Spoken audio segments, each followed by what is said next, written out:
সেই পৃথিবীর যে সমস্ত প্রাণীকুল তারা অবলীলায় বিচরণ করতে বাধ্য, এবং সেই দৃশ্যটা আমরা তুলে ধরেছি এবং গ্লোবের মধ্যে আমরা পৃথিবীটা দেখানোর চেষ্টা করেছি আপনাদের সামনে।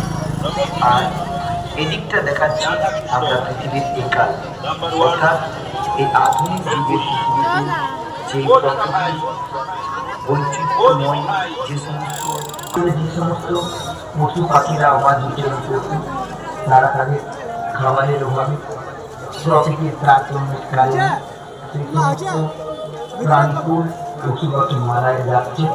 তাই ফলস্বরূপ এবং প্রকৃতি হিসেবে সেই গবাদি পশু মারা গেছে পড়ে রয়েছে।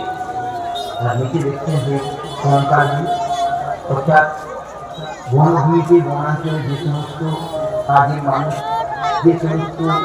মানুষরা বসবাস করছে তারা মারা গেছে খাবারের অভাবে, পরিবেশের তারতম্যের অভাবে, পরিবারের তারতম্যের অভাবে কঙ্কাল অবস্থায় পড়ে গেছে। আর যেটা দেখছেন আপনারা, একটি প্রতিটি মানুষ হিসাবে আমরা যেটাকে তুলে ধরেছি